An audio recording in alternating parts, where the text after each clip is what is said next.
Welcome back to the Adventure Athletes podcast, world's #1 podcast for adventure athletes, celebrating those putting themselves through virtuous struggles in order to benefit the world around them.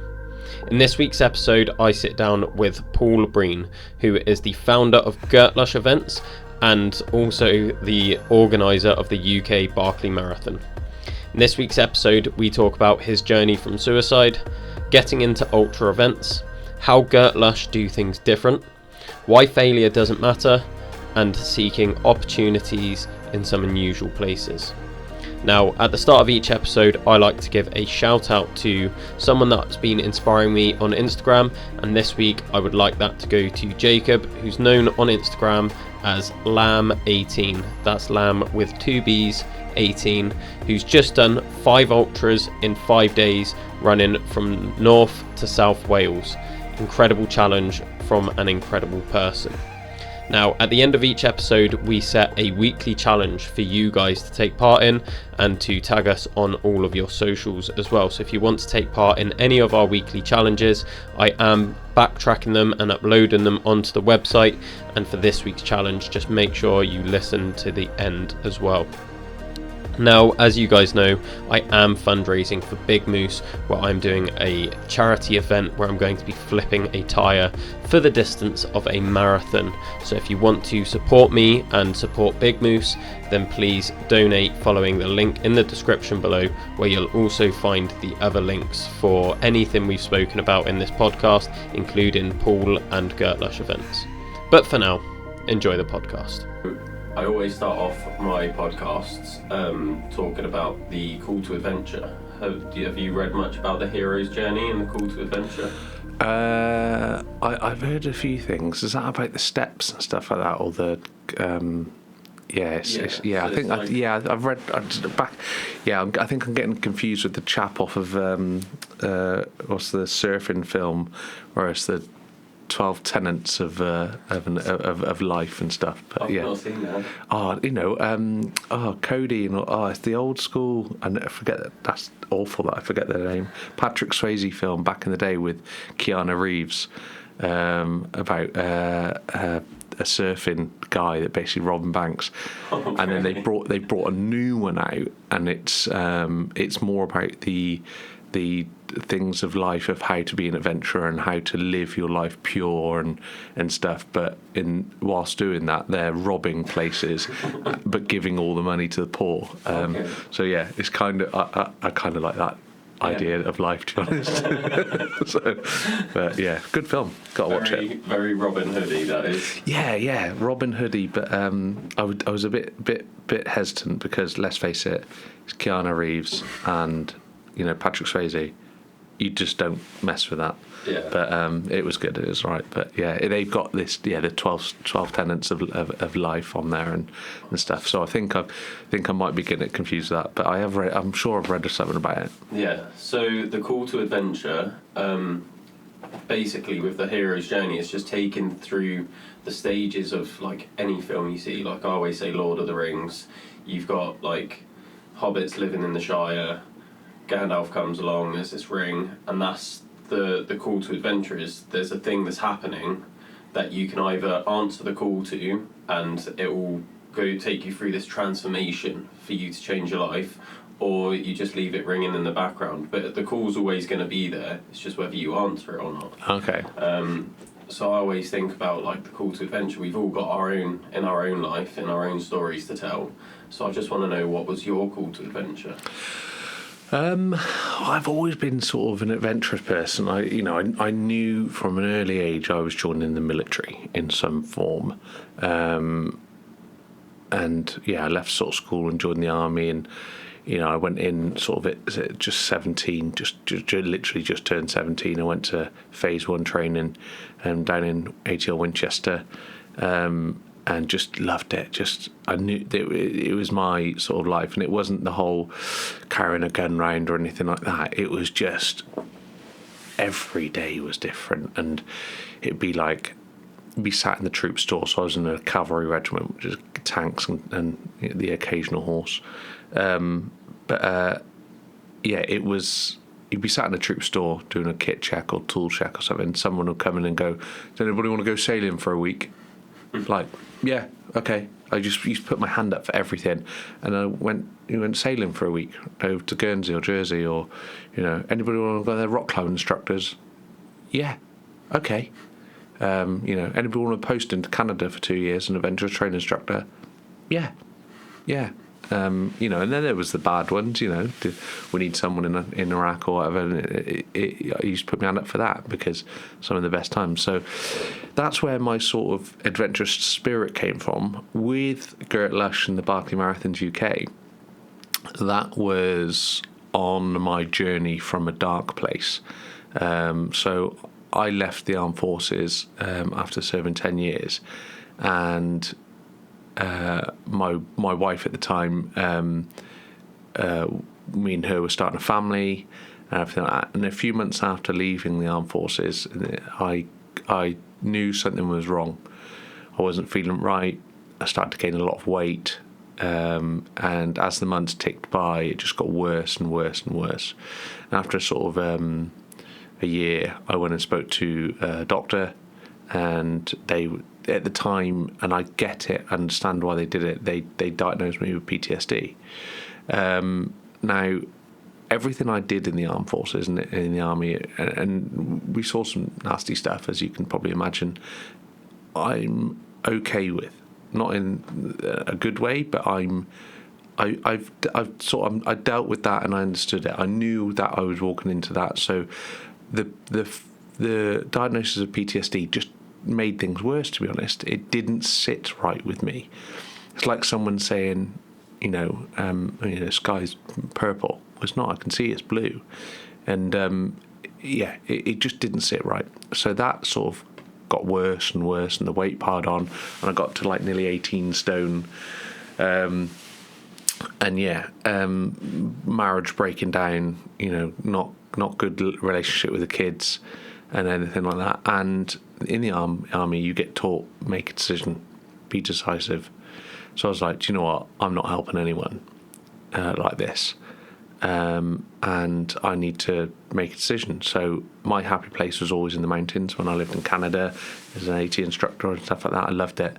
So I thought, no, this is it. So I sorted all my bits out, and I headed up to Snowdon.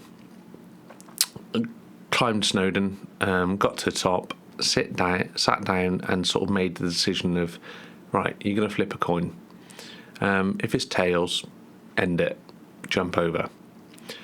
If it's heads, you're going to give yourself 6 months to a year and try and do things that make your life better.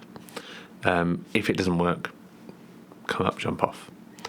Luckily, land on heads. Gust of wind could have changed that, but that's what happened. I believe someone, I'm not sure who still, but someone informed Mountain Rescue that that I was up there doing that, and I was walking down with them, and I started chatting to one of the guys, and he said, what's that?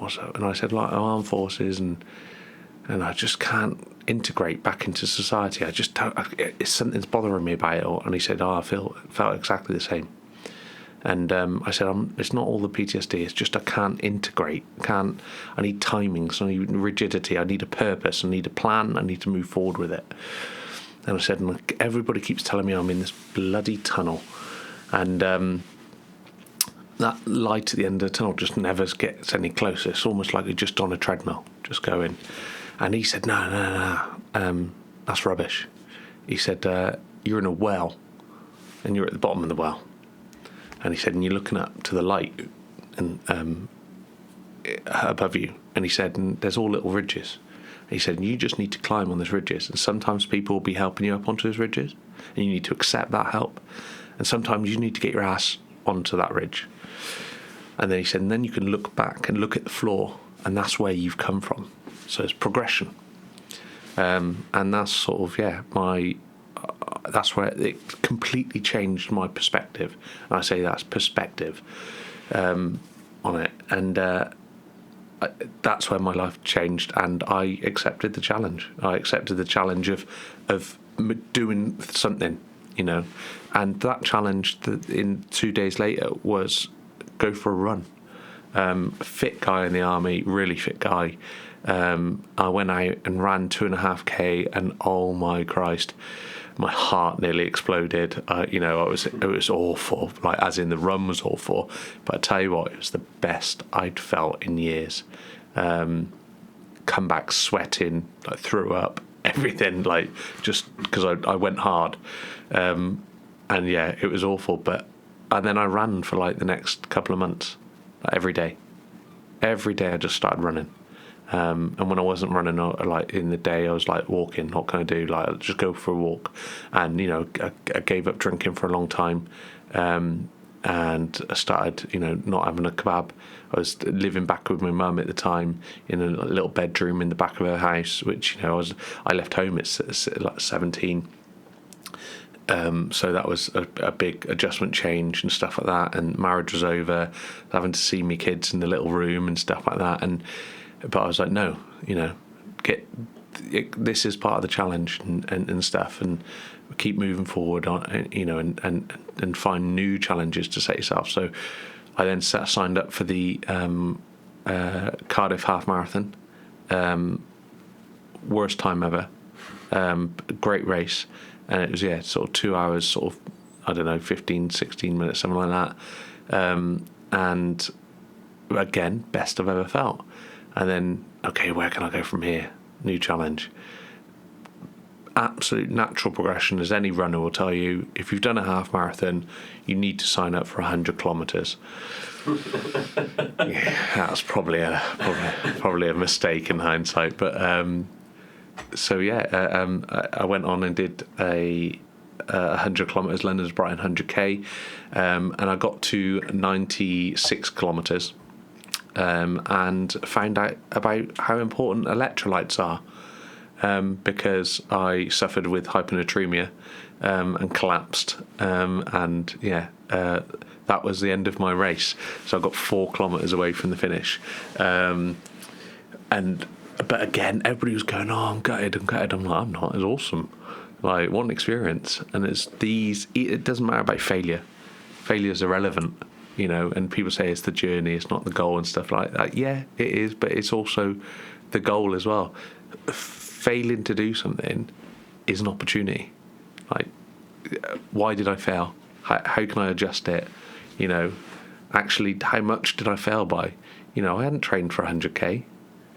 Just been out running. I've been doing like 10k's. That was it. Like, just jogging. Well, I made it 96k. So on a good day, if I'd have took electrolytes, I'd have made the 100k easy. So it's like, you look at it different perspective again.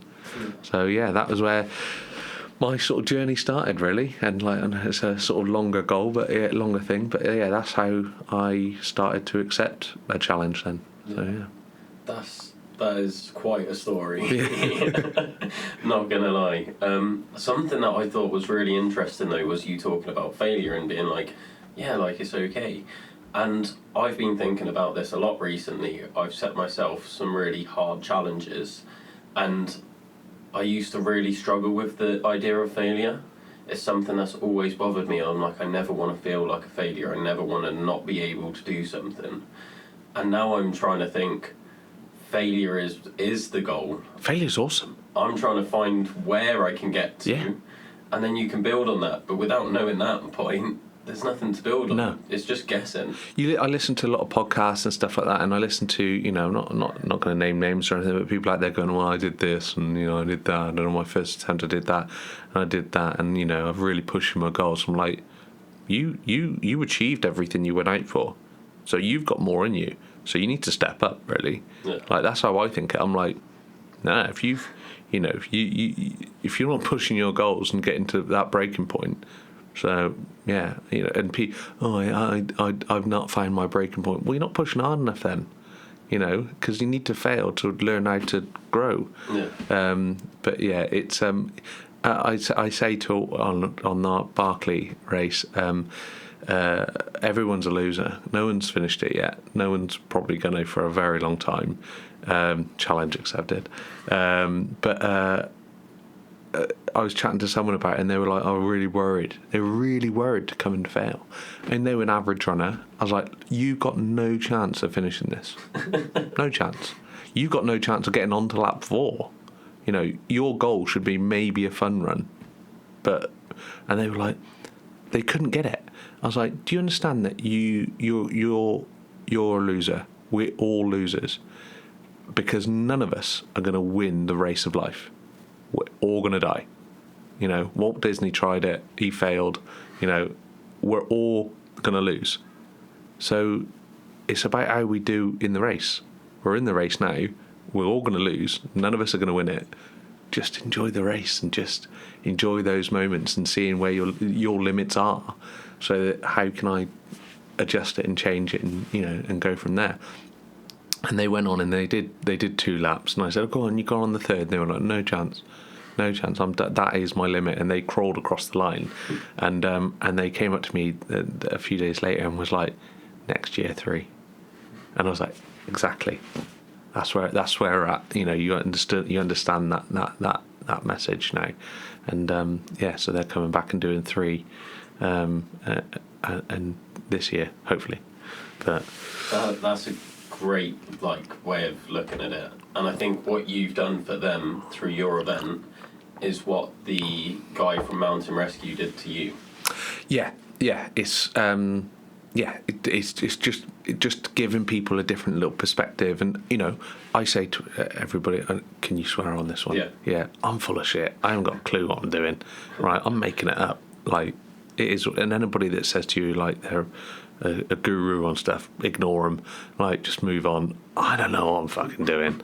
Right, I'm not a race director. I'm just, you know, I'm an AA patrol by day.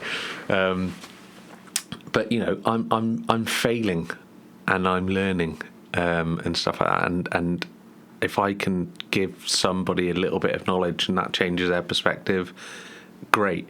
If the little bit of knowledge I give you doesn't work for you, fuck it off. Just get rid of it. Like, everybody's got opinions and none of them matter. Yeah. Like, so you know, that's where I'm at. Is just, if it works for you, great, fantastic. If it doesn't, find something else. So hopefully, you know, and I hope to think we have sort of helped people, but again, I want to help more, because there's that. You know, why, if I can help that many people, why am I not helping that many people?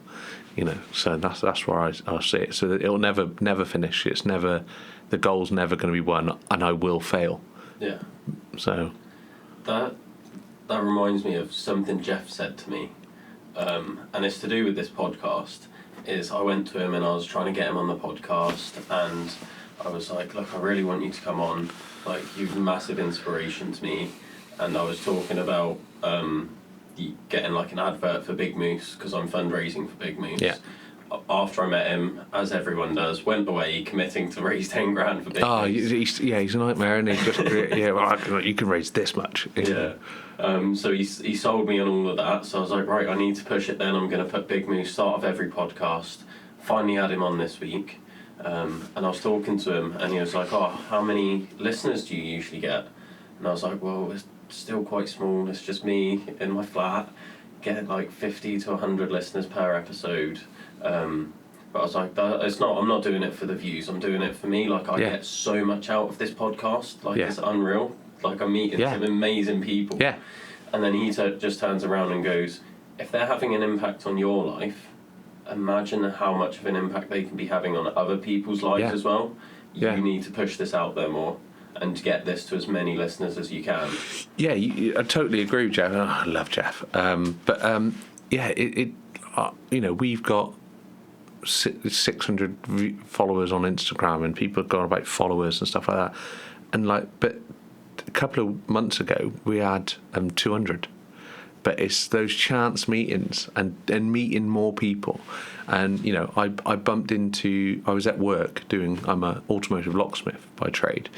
I was doing a key, got back in my AA van, and Damien Hall ran past me. Just ran past me. I'm like, what the hell? And most people, you know, if you're not a runner or follower, you wouldn't know. You just think this, like, whippet of a guy run past you and stuff like that. And I'm like, saw the Mohawk, and I was like, it's Damien Hall. So I chased him down in the AA van, literally shouting out the window, Damo, Damo, Damo. And he's like thinking, Jesus, some AA guy's like hunting me down.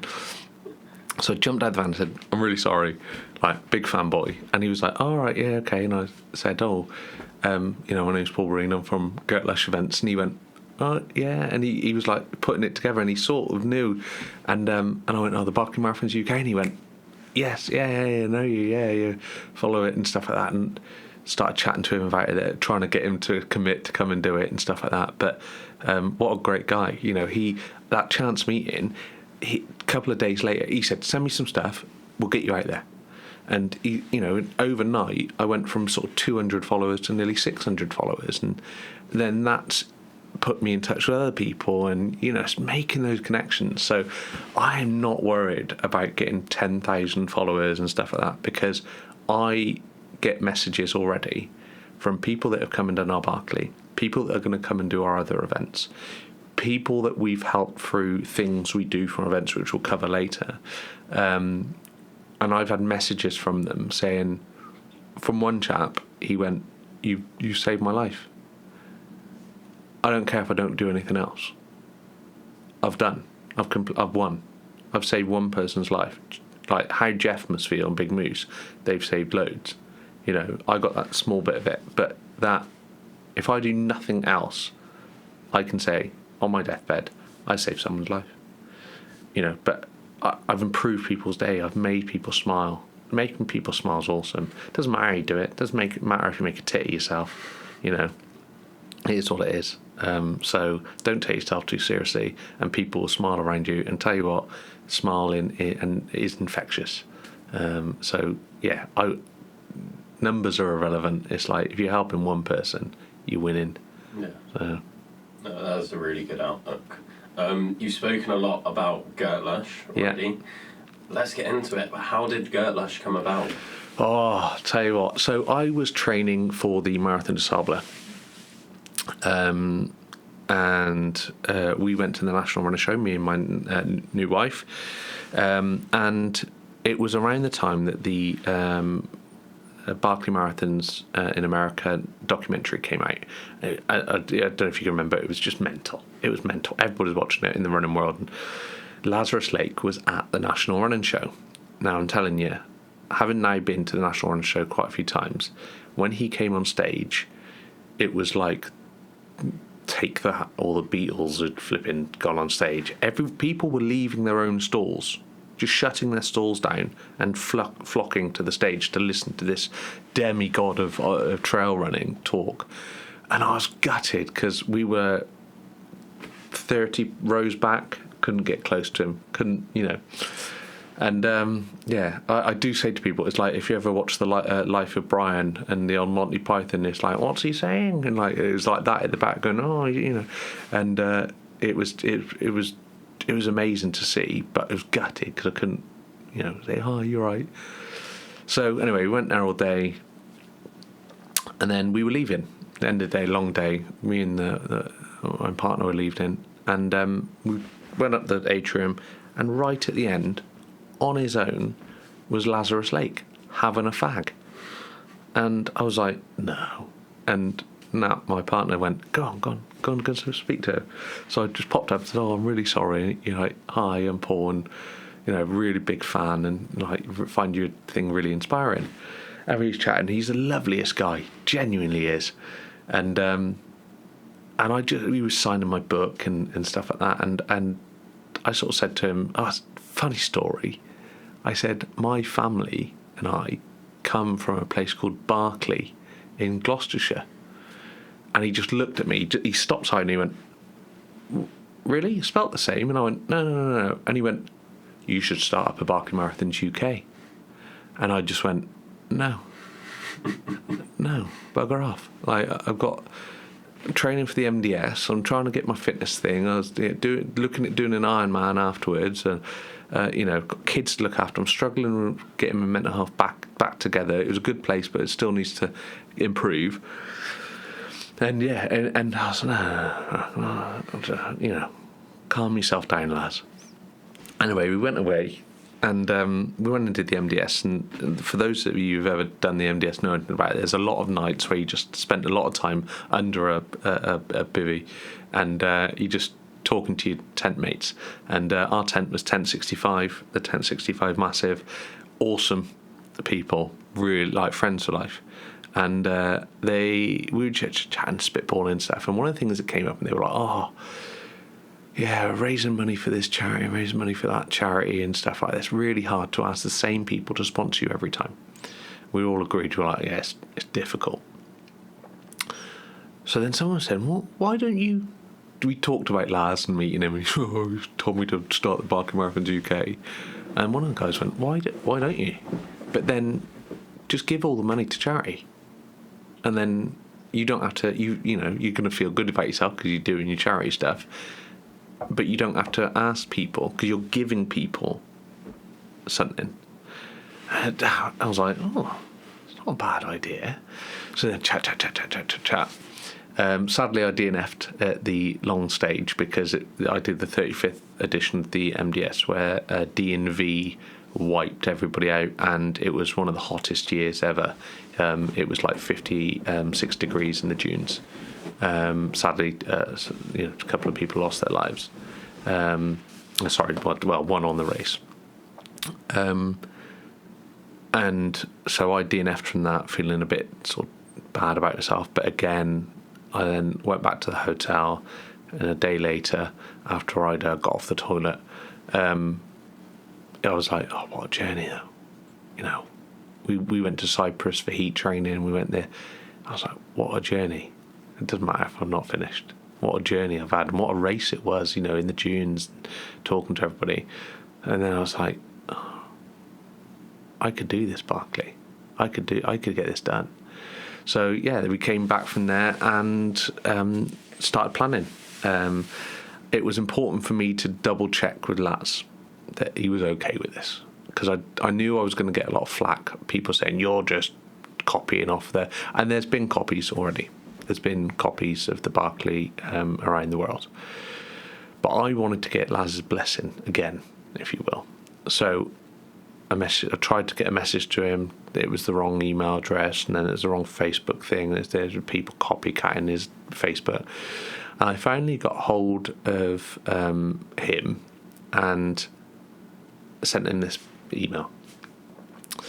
And I sort of said to him, "Look, you know, you won't remember, I sent him the picture of me and him together. I said, I come from Berkeley, I told him the story again. I said, I want to do this, but I want to give all of the profits to charity. I want to do it the same format as you, so it's 5 laps. I want to do the book pages. I want to do this. I want to do that. Are you okay with that?" I didn't think I'd get an email back or anything. Now, those of you that have ever seen an email or Facebook post from Laz, you get it in 2 ways. You either get like 3 words, or you get a massive essay. And I just got this massive essay, and it went. I got the 3 words, and it went, "Just do it." And I was like, "Okay, copyright," but you know. But I was like, "Okay, yeah." And then so I sent him back this other like message and saw that, and he sent me back a longer one this time, and he was like, "Yeah, you know, happy with it. You know, do it's for charity. You know, do as you will, but these are my rules." He said, make it accessible for every runner, so not just fast, you know, people that can run 100 milers in every day or whatever. Like he said, make it accessible for every type of runner. I was like, okay. And the second rule was make it nigh on impossible. And I was like, oh, all right, how the hell are we going to do this? So chat with a few people, planning. We came up with this concept and stuff, an area, and then I was put it out to a few sort of forums. Didn't say what it was, but sort of put it out to a few Facebook groups, and someone said, "Sounds like a Berkeley Marathons." I was like, "Oh, you should speak to John Kelly, obviously finisher of the Berkeley Marathons in America." And I was, Tennessee, what's he going to input? And they said, yeah, he is from Tennessee, but he lives in Bristol at the moment. Yate, in fact, which was 10 minutes from Berkeley. I was like, you're kidding me. Message. Didn't think I'd get a reply. Replied, yeah, I know the area. I run it a lot. Love it. Love the idea. Love the idea of charity. And I said, we're going to do this. I'm going to do 48 hours, 5 marathons. And he was like, nah, 24. I was like, what? No. Didn't think that was possible. So then he said I could complete that in that route. I'd have to have a good day. Everything would have to go right, but I could complete that. Then I started looking at other races about a similar distance, elevation, stuff like that. And then looking at longer races like the Grand Union Canal and stuff, and looking at those times. And I was like, it's a 4:48 marathon. You've just got to run a 4:48 consecutive marathon, which is, tough, but doable. It is doable. So there, the first Berkeley Marathons was put on, and we had like 20 runners. And it went well, it was good. We had the pages and everything like that, and we put the books in a box, and we put locks on them. And I want to put my twin. I'm a locksmith, so I gave them 11 keys, unnumbered, on a key ring. There's only 10 boxes, and they had to go around and try these keys, each key to get the book out to rip the page out. That didn't go massively to plan, but it was everybody came back and goes, ruddy keys, and I was like, I know, right? It, like mentally challenging you, and they were like, oh, I suppose, yeah. And then the next year we changed them to digital locks, so it's a bit easier. But on the front of the box there's a riddle or a mathematical equation, and they have to figure that out. So when you're tired and stuff, and you figure it out. Man. Yeah, oh no, that's not even half of it. So yeah, and I pass this stuff to Laz. I send Laz a message now and again and go, can we do this? And then that was the first year. We raised sort of 600 quid, gave that to a charity, and we also helped someone get their place in the London Marathon because they had to raise a certain amount for charity. So it was using that charity got all the money, but also someone got a place to run their London Marathon, which was their dream. So it's like double bubble, if you will. And I liked that concept of not just giving money. It was, how can we eke out every bit of good from what we're doing? So then we came up with the idea of, do you know what? The number plate and the piece of clothing that Laz requests on his race, we don't want that. That's fine. We don't need that. What else can we do with that? So we partnered with Jog On, who are a shoe recycling charity, and they're at the National Running Show. If you've ever been, it's all the trainers in the boxes, and like Tony Piedad runs that. And we're like, yeah, we like that idea. People have got to bring one set of old trainers to recycle, and it keeps them out of landfill.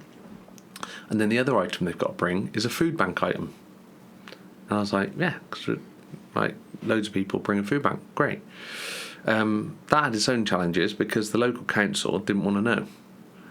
They didn't want this food bank item, which I found very strange. It was all complicated. How is it coming to us? It's just, we want to donate stuff. I couldn't see the problem. So I then got in touch with a local, smaller run, one called the GL11 Project, and they were like, yep, bring it. And they were expecting a couple little bits. So then the next year the Berkeley ran, and everybody came along. The box of shoes got filled. I thought we'd get quarter of the way. People brought brand new trainers, so they could be like given to, because they don't just recycle them. If they can be used, they get given out, or they get shredded and made into things and stuff like that. So that was amazing. And then what we said to the food bank place was, give us your top 5 items that you're desperate for. And it was like nappies, tinned meals, hygiene products and stuff like that. So then we sent the top 5 out to the runners and said, you must do that. And this year we got 48 runners, so we doubled our numbers. And amazing. The community is amazing because pretty much everyone brought 3 or 4 of the items.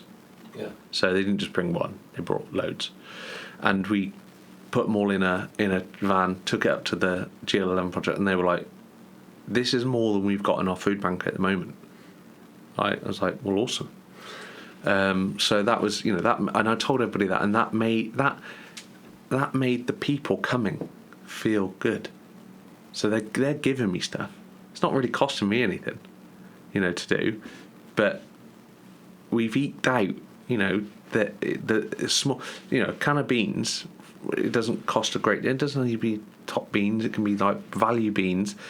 A can of beans is making me feel good, making them feel good, making the charity feel good, and making the person receiving those beans at the end of it from the food bank feel good. 16p can of beans or whatever it is.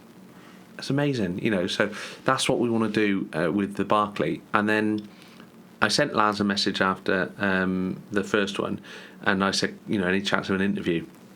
Laz doesn't do interviews really. And he said, yeah, come on. And we did a Zoom call and stuff like that. And we ended up talking for 2 hours, which was amazing with Laz. Wow. And at the end of it, he went, "You should run a backyard."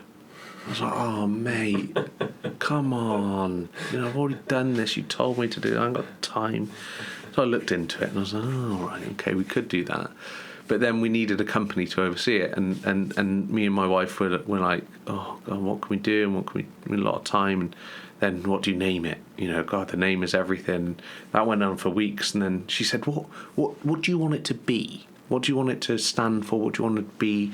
I said, "I don't know. And I'm from the West Country, obviously, as you can probably tell." "Oh, and I don't know. I just want it to be Gert Lush." And we both looked at each other and went, "Gert Lush Events." Gert Lush Events. That's it. It's Gert. And Gert, for those that don't know, Gert is just big. It's massive. It's thing, and it can be massive in distance and in challenge or size or whatever. But yeah, Gert is Gert. Lush it's awesome. It's amazing. It makes you feel lush, and obviously events. So yeah, that's how Gert Lush Events was born. So we put on. We've launched the Breakheart Backyard Ultra, which sold out pretty much in 2 months, and to the point I've been hounded to add 40 more places, of which there's only like 9 left now. So we've got that in June, and then we were thinking, what else? Maybe we could, make a business out of this, and and everything, and that's what we've done. We've made a business out of it, but the Berkeley Marathons is completely for charity. All of the money goes to small charities. All the profit, which is about £4,000, goes to small charities. And this, after running the last Berkeley Marathons UK, I met someone who I'd met already in the desert, Kevin Webber, and he sort of put me in touch with Jeff from BigMoose. And I was like, yeah, meeting Jeff, inspirational guy, the whole group of them, amazing. And I was like, you're going to be our charity, our main charity. And then we're going to pick a small charity to give money to as well each year.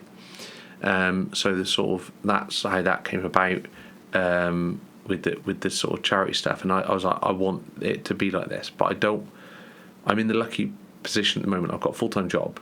I don't need to make money off this. And I think and I'm not slagging them off, but there's a lot of race directors or companies out there at the moment that are charging an extortionate amount of money. And sometimes for not a lot, if anything, right? And that's their model. Awesome. Hope it works for them. Fantastic. But I didn't like it because I didn't think it's as inclusive as it could be. People struggling, especially at the time we're in now, with money, getting in. So my aim is to keep prices as low as I can, whilst benefiting my community, and having a positive social impact with all of my events. So all of our events, there will be some charity aspect to it, with BigMoose. All of our events have now adopted the 2 mandatory items rule, so a pair of shoes and a food bank item, which G11 Project aren't overly happy about because they said they might need to buy an ISO container to store it all, which is a good problem to have. That's where we start, and we started. That's what our basis is, and we've grown already in that. Gert Lush Events was born, and it's Gert Lush as in we just want to have that positive social impact and get people involved and change people's lives a little bit. Only not, for the mega, but just a little bit. And the meetings that I've had like this here, and and we're talking at the Run for Good and meeting the Dawn Stalkers, and I'm helping out today. I'm going from here to help set up all the ultra fun run for BigMoose, and I'll be there helping Marshall tomorrow. It's great. It's a new lifestyle. So yeah, it seems like you've like completely changed from how you was, like we were saying about the hero's journey. Like you answered that call to action, that coming out of the military, not happy with where you are, and you've completely switched it. Like you seem so happy and fulfilled in what you're doing now. Like it's incredible to see. Yeah, I am. But that hole, so I talk about that well, when I climbed out the well, probably about, I would say 6 to 7 months after flipping the corner of the mountain, I'd reached the hole in the well. But it's very important that when you climbed out of that well, you look back at it, because what is it now? It's now a hole in the ground. That hole's always going to be there, and I could always fall back down that hole. So it's about moving away from that hole. And our sort of mantra is keep smiling and keep moving forward, because I'm moving away from the hole. So yeah, very positive, but I've had very dark days since even getting out of that hole. Sadly, my brother lost his life at the end of COVID. He was a nurse, and he had a few mental health issues. That was a traumatic time for me, as you can imagine. But I'd been building this toolbox of how can I help. Okay, if you're stressed, go for a run, go for a cycle, go for a swim, do something, if you want to just go and get wasted, don't. Go and do this, go and do that. So I've built a toolbox. So yeah, I love him where we are, but that hole's always going to be there, always going to be in probably eye shot of it, but I'm just going to try and move forward away from it as much as possible. Yeah. So. No, it's truly incredible what you're doing, especially with like the Gert Lush Events stuff. Not just all the things you're doing for charity around it, but running the events themselves. Like, yeah, that's difficult. making it different and having your own spin on it. Like so many races could just be like, yeah, we're just gonna do like a trail marathon. Like this is the course. Go on, off you go. Yeah. So having like the thing with the keys, I'd love that. Yeah. So going back to that, if you go on our website and our YouTube channel, there's a thing called the tower reactions. So halfway around on the Berkeley Marathons in the loop, there is the Tyndall Monument. It's a 112-foot tower, and it's a spiral staircase to the top. So I was like, oh, let's put the checkpoint at the top. So they have to walk up the spiral staircase. And it's a bit of an elevation up to the tower as it is, so your legs are a bit tired. And you've just run a half marathon, even on your first lap. So then we put I told you about the digicodes with the codes on the box. And I checked this with Laz. I checked something else with Laz, and he said, no, do it like this. And this is his idea, so blame him. He said, no. When they get to the top, on the front of the box with it's like a little Velcro lift. You lift it up and it's got the equation or riddle to get the code. And they lift it up and it says, the code's on the back of the door at the bottom. So they have to then walk down the stairs to get the code off the back of the door. 112 steps. So they get to the back of the door, and then he went, and then do this. And on the back of the door it says, only kidding, the code's under the box. So they go back up and look under the box and the code's there. And that was brilliant. We filmed it. Kerry, who did our first Berkeley, and we have 2 awards called the God and Cod. God is someone who does amazing. It's not the fastest runner. Could be, but it's not. That's not the criteria. It's not the furthest. It's not someone who goes that extra mile, accepts the challenge and beats the challenge. And that could be anything from just completing 1 lap to or anything. It can be anything.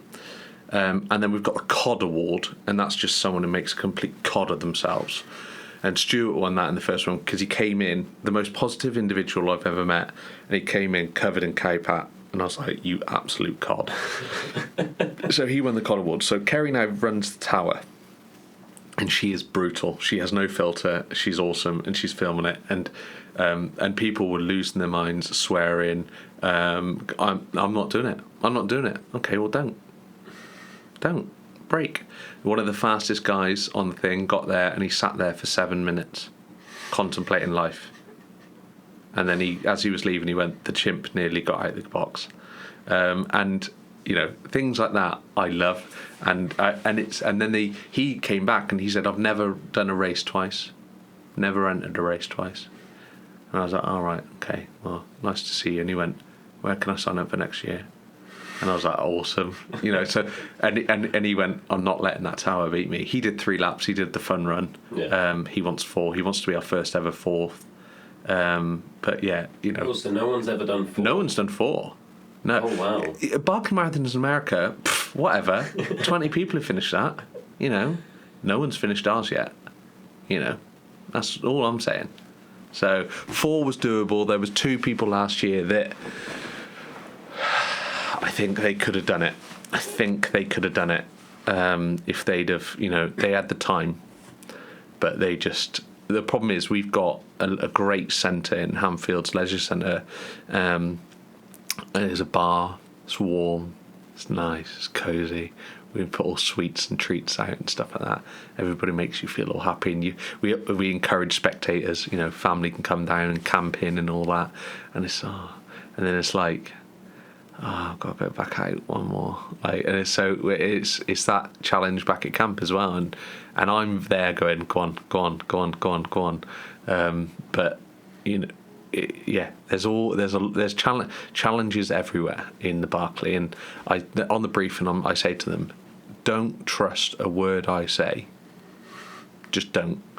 And also, the challenge started the moment you got here, because there's lots of things we put in, and everything, and like the codes on the boxes.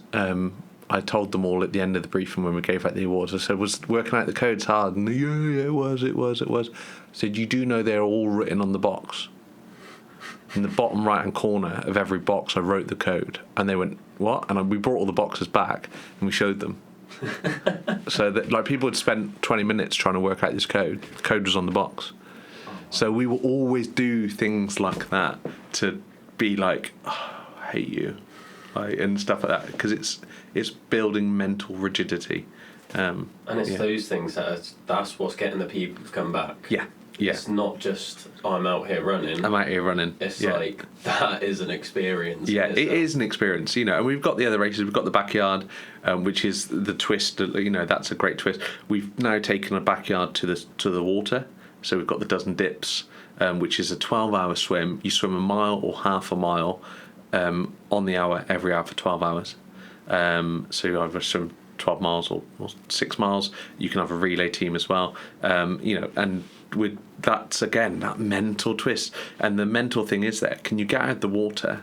You might get a little bit cold, and then you've got to get back in the water. It's that mental. Can I keep going and stuff? So all of our races will have something, and we've got lots planned. We've got so many in the works that we're launching an Ironman distance triathlon. So because obviously I've done Ironman Wales, probably I think one of the best Ironmen in the world. Ironman UK is now gone. Ironman Ireland will be gone. Sadly, the brutal events are shutting down, which is awful. So we're struggling in this country for long distance triathlon. So we are currently trying to put on one. We've got a lot of permissions. We've got everything sort of signed off as pretty much as it can be. We're just waiting on insurance and stuff like that. And it's going to be called the Pennyman. It's going to be the hardest single stage, long stage, so Ironman distance triathlon in Europe. Incredible. Yeah, that's going to be tough. What's with the name, the Pennyman? Because it finishes, so basically it's going to be a lake swim, 3.9k, 112 mile bike, which is going to have around 10,000 feet of elevation gain, and if the bike finishes at the base of Penny Fan. And being ex-forces, you've got the fan dance. So we have got two. The fan dance for the fan dance that civilians know is around half marathon, pretty much bang on a half marathon. So for an Ironman, you need a marathon. So it's 2 laps of the fan dance, but we've modified it because the Mountain Rescue sort of spoke to us about it, and National Trust and everything like that, who own the mountain, have given us permission to do it, but they wanted it done in a certain way, which we are happy to a thing. So it's a marathon, which basically you will summit the fan, all those peaks around there twice. So yeah, but we're looking at having a 24-hour cut-off because it makes it more inclusive. Yeah, you know. While we're on that, because I'm going to be doing an event in just over 2 weeks. Yeah. Celebrating 1 year of the podcast, where Awesome. I'm going to go take a bunch of previous guests and invite all the listeners to come along to come and do the fan dance. Okay. Yeah. I'm going to add a twist to it because adventure athletes can't not add a twist. Yeah. What's the difference between the civilian fan dance and like the military one? Well, so when I was at Brecon, I was doing junior Brecon, which is a promotional course. I was cavalry, I wasn't infantry, but luckily, people say unluckily, but I'm very lucky to get on the infantry course, which was one of the best courses I've ever done. And I got, whilst we were sort of on the weekends and stuff like that, and we were training, and you do the skill at arms section first, which is weapon systems, and then you do tactics afterwards. I wasn't going on to tactics because that is infantry specific, but they were training because on that you do the fan dance, you do everything like that. So we in the weekends, when I went to the course, because I was cavalry, and I was called Cav CUNT on the course, and I turned up in suit as cavalry. We have to courses. Everybody else was in North Face jackets, jeans, and Doc Martens. And they sent me to my room, and in my room was all paras, Pathfinder guys. So I'm like, oh God, they're going to eat me alive. And I just sort of I ended up getting on really well with them. And they were like, come training with us. And I was like, okay. So when they did the fan dance thing. And for them, they were starting, there's a sort of Hawk Conservatory, the other side. And they were starting there and going over. And then you get to the Story Arms car park, where traditionally you would say it starts. Yeah. And then you go from there. So for me, it starts back. But I know other infantry sections have done it. And I know there are some guys out there, Blades guys, that do like a precursor to it. And remember, like this SES do it. They're knackered already. You know, they've been on that hill probably all week smashing it before the test. Yeah. You know, so it's going up and doing that one loop is sort of is not what. There's a few people out there go, well, I can do I've done the fan dance race, so I can pass selection. Nah. Behave yourself. You know, do 2-3 weeks of smashing it beforehand. Yeah. You know, no sleep, injured, you know, proper weight on your back, then do it at the times they do it.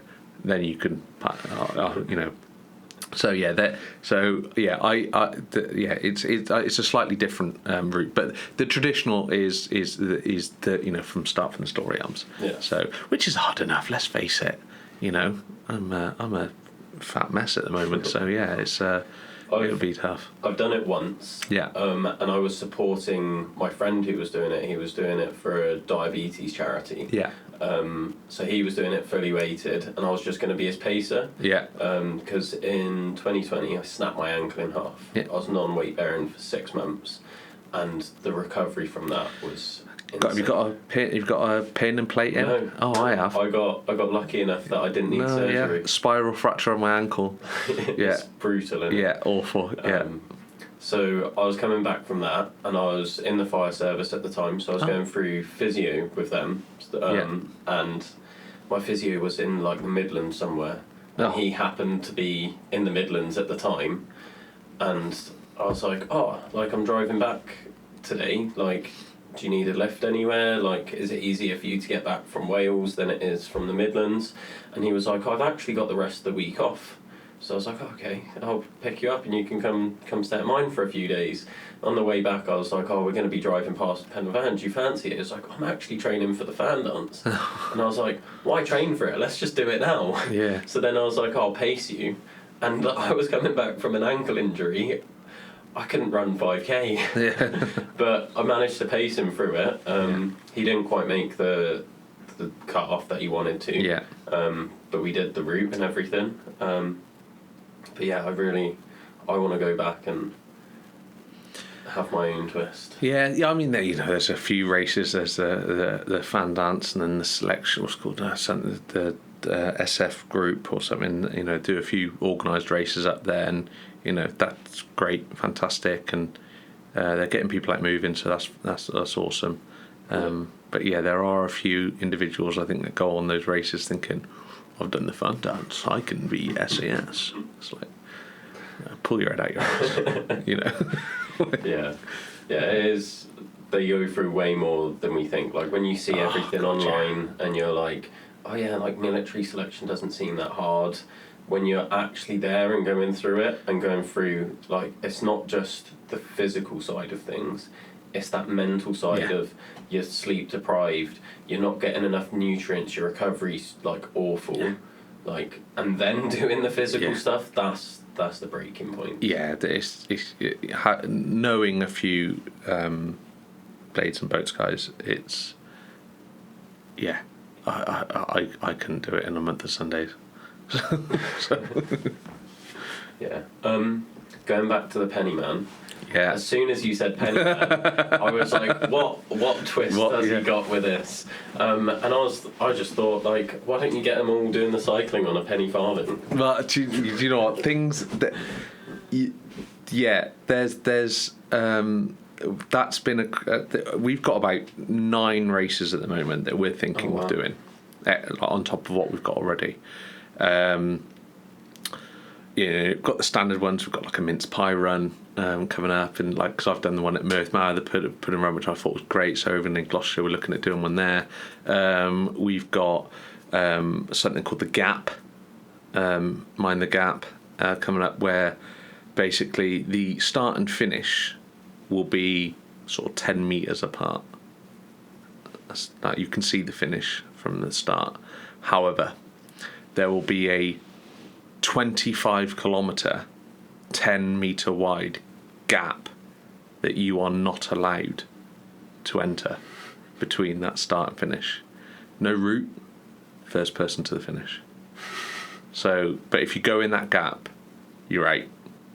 So you can, and we're going to do it so that there's 2 options. So you could probably go like road and stuff like that, and through cities and stuff. And then like, so for instance, we're looking at putting the first one on in where it would go 25 kilometres sort of. It would be a 50 kilometre box basically imposed. So you'd have to do 25 around and then 25 down to the start, so 50k. And we're looking at putting that. So you've got the Brecons on one side and then Cardiff on the other. Pick your poison. Yeah. So we've got that one. We've got the Hunt, that's massive. That's going to be huge. So that's going to be basically again, around 50 to 100 kilometre race. I'm not sure yet. But you're going to have a tracker on you.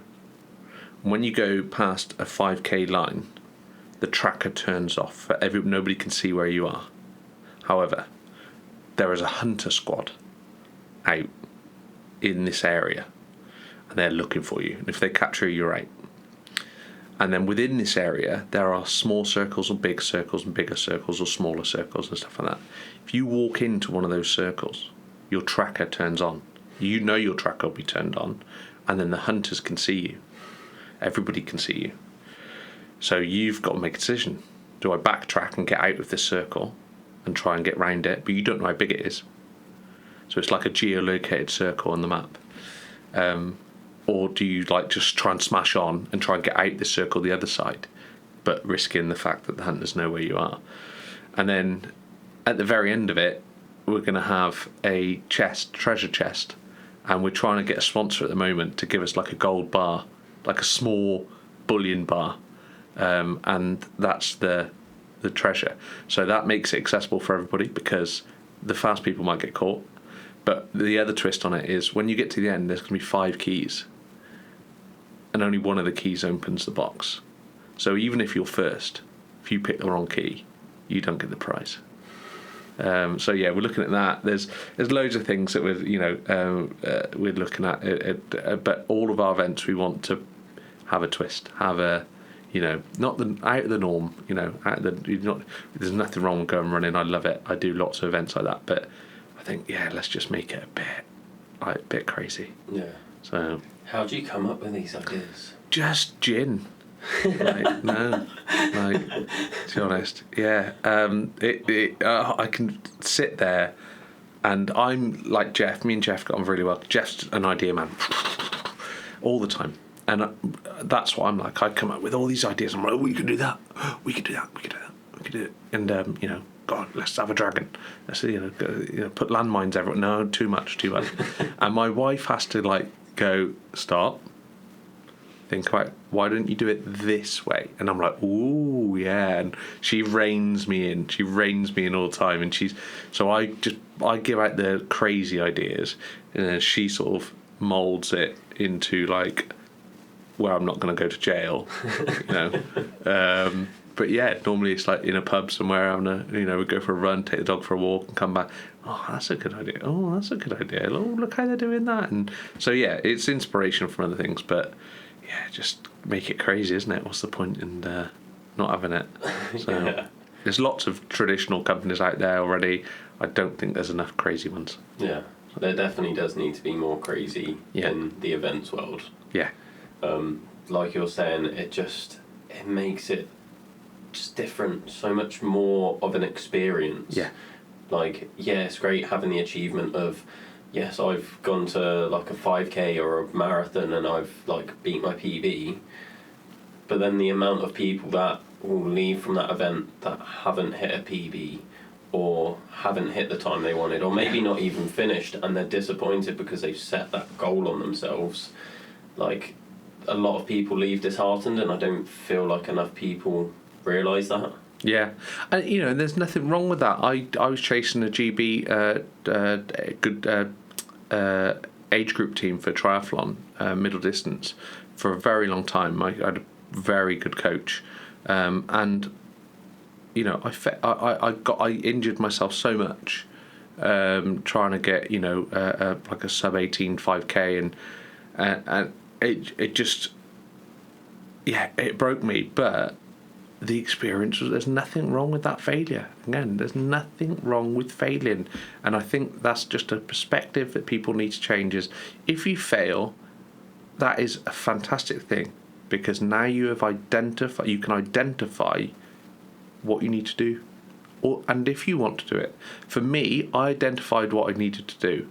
I wasn't willing to do it because it meant sacrificing too much with kids, family, everything like that.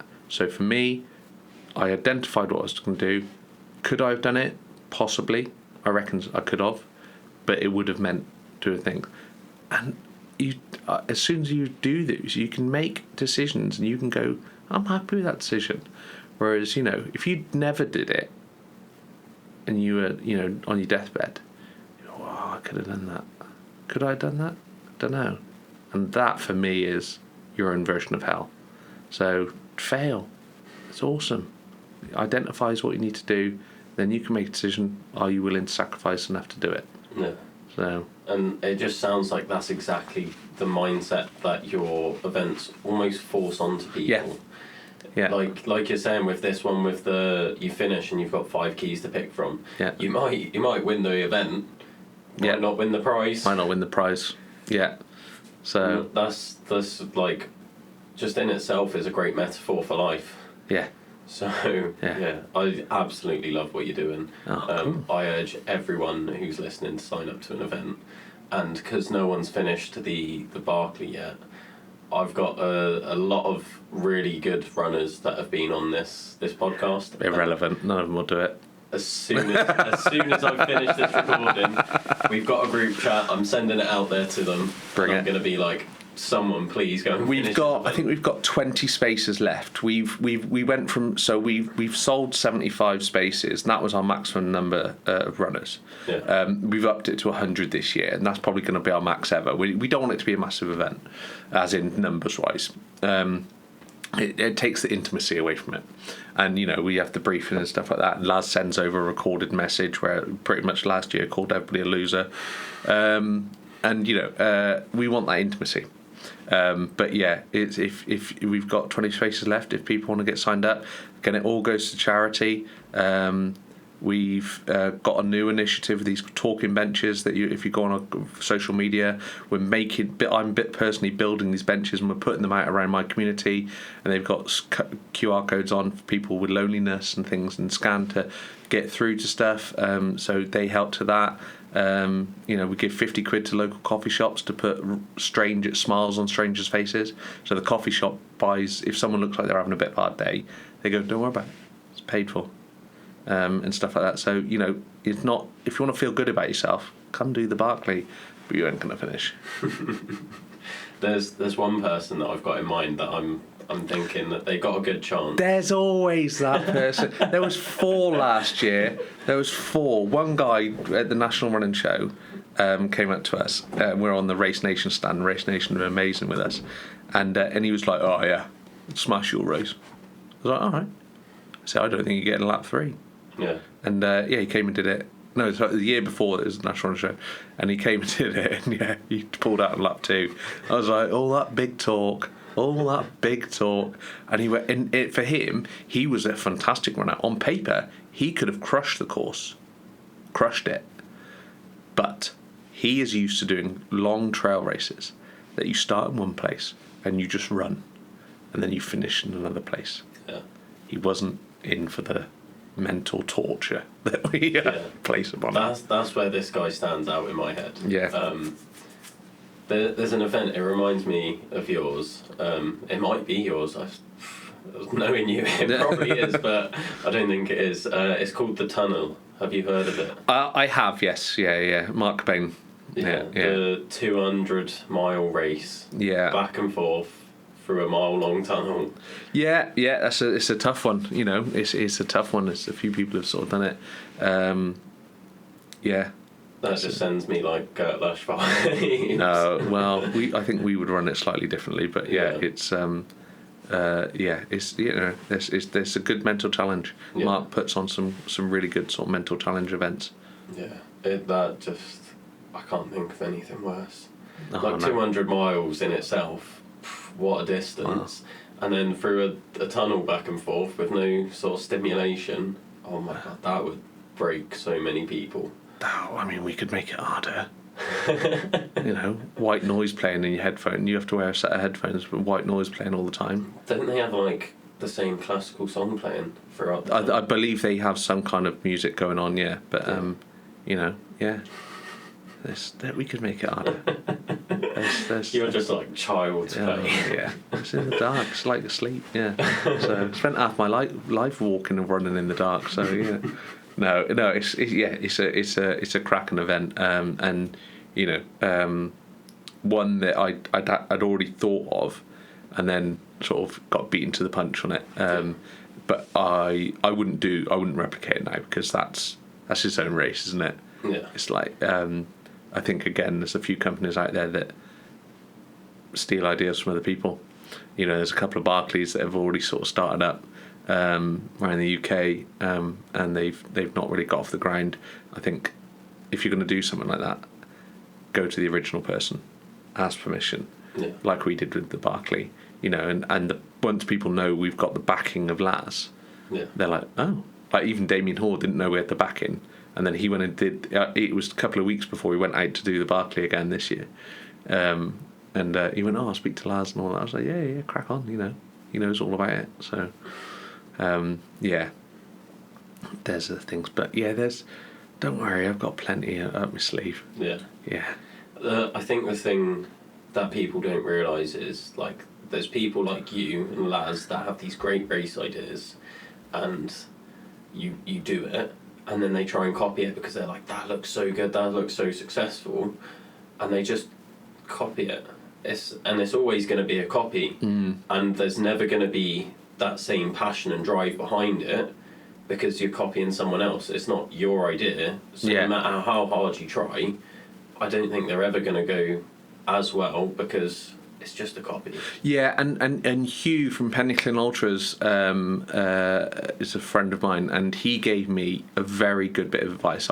I know nothing. I'm shocking, and so I was picking ideas and speaking to people and go, how should I do this? How should I do that? And I spoke to him, and he said, look, love the idea. He said, you need to put a twist on it for you. Completely away from Laz, completely away from the Berkeley. You've changed the time, and John Kelly's helped you with that and that. And he goes, that's great, but you need to put something on it for you that is unique, that people can go, he's put that idea, he's not just carbon copied the race. And it was his idea, so everybody can thank him on that, to put the books, safe. And he was like, you're a locksmith. It works. It's thing, and actually, it's probably one of the better ideas that we've had. There's been the whole idea of a load of people stood there with super soakers, spraying people, and just making them wet and stuff like that. And we're trying to find a river that we can put people in, like near the very beginning of the lap one, and stuff, just so they're wet, just so they're running it wet. If any of you run wet, it's just awful. It's twice as heavy and just wet.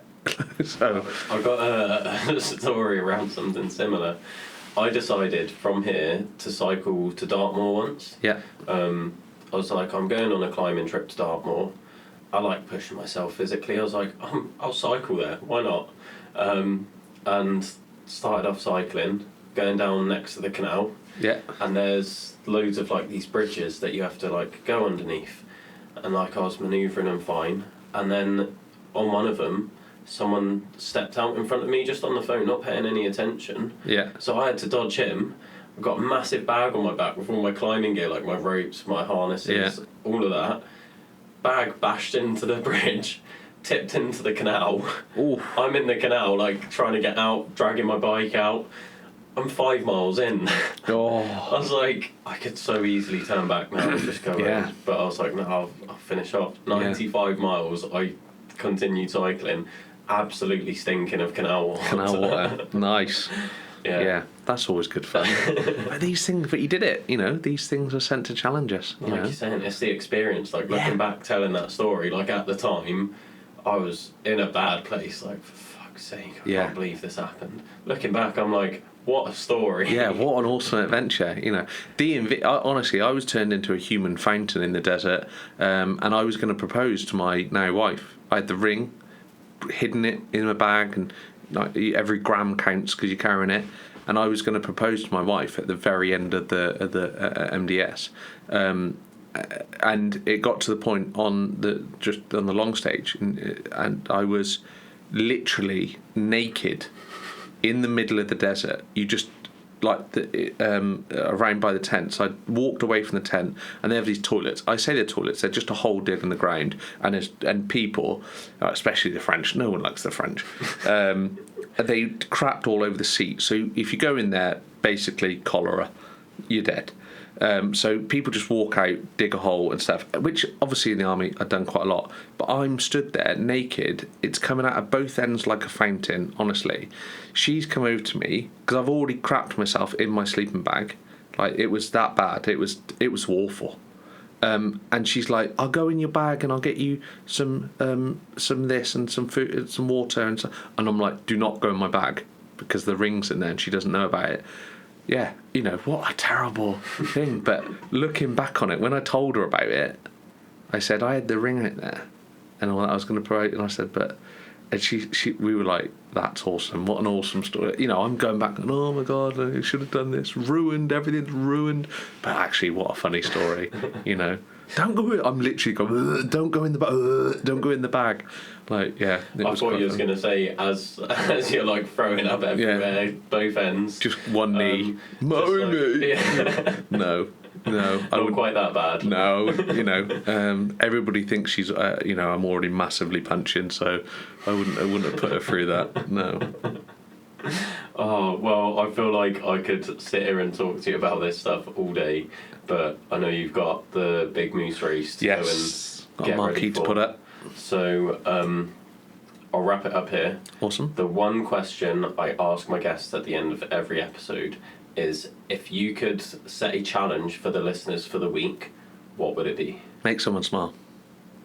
Okay, straight up. Make someone smile. I think that's the quickest anyone's ever answered. Make someone smile. It's the best thing you could do. You know, tell a joke, to do something good. You know, it doesn't have to be big. Just make someone smile. Pull traffic lights. Everybody ignores each other. Just turn to your right and smile. They might think you're a weirdo, but they might smile back. You know, do something small. Tell it. I give people the joke. How does Bob Marley like his donuts? Oh. We're jamming. Yeah, just see, you smiled. Brilliant. You know, just do something. You know, to make someone smile, however big or small that is, and you have won that day. Incredible. Well, if people want to follow you online, follow your journey, and support Gert Lush, how can they? So you can either go to their website, which is www.gertlushevents.co.uk, or, you know, follow us on Instagram at gert.lushevents, and come and find us there. We're not the coffee wagon. There's a Gert Lush Events coffee wagon, you know, awesome. That's great what they're doing. We're also not Gert Lush beer. There's a Gert Lush beer company in Glastonbury. We're not them. Gert Lush Events ultras, and come and see what we're doing. And, you know, maybe have a look at taking on an event and challenge yourself. And if anyone thinks they've got the Berkeley in them, Gauntlets thrown out. Nah. Someone's going to finish it, 100%. Well, you know, there's an email gone out to Jasmine already, obviously. But, you know, it would be... we've got, this year, we've got our first internationals. Oh. So there's two coming from Germany, one guy coming from Italy. But I tell you what, the Americans, because I put a post out on another forum that I'm part of, and they were going on about Jasmine and everything. I was like, you do know... The first person to finish the Berkeley was British. I was going to say that. The first woman. So the first male, first female, and first people to ever finish the Berkeley are British. I was like, suck it, America. So, I don't think the Americans have it in them to finish the UK Berkeley. Oh, I don't know. Apparently, Nobles, John Nobles, was on the spine with Damien and John Kelly. And I think there might have been a conversation down the line, and, you know, Damo has definitely said he's going to do it. He's going to come and do the Berkeley UK at some point when his calendar fits, because he lives just up the road. So yeah, I think the more it goes, so we've got a bell. We've got a bell, and if the first ever whoever finishes the Berkeley, their name will be engraved on the bell. If you don't, we don't do taps. We do the bell. They have to ring the bell and cross out their Polaroid that we take, because they're a loser, and we all shout loser when they're ringing the bell. So yeah, if you want to try and get your first person to be named, you know, on that bell, but you're not going to do it. Incredible. Well, thank you so much for your time. Cheers. I really appreciate it. No worries. Hope you enjoyed the podcast. No, it's good. Yeah, awesome. Thanks. Thanks again for listening to another episode of the Adventure Athletes podcast. If you want to find out more about our guests, check out the links in the description below, where you'll also find a link to our website, our socials, and my BigMoose fundraiser. Let us know in the comments who you want to hear from next, and we'll try and get them booked on as best we can. And if you want to get involved with anything Adventure Athletes, we've got so many things going on. We've got our programming that we'll do for people trying to take their next step into their own personal adventures. We'll do sports massage. We've got events that we're organising both online and in person, and we've got some different activity days based around getting you outdoors and learning something new. So if you want to get involved, check out the website. If you want to find out more about the guest, check out the links in the description, and yeah, let us know who you want on next.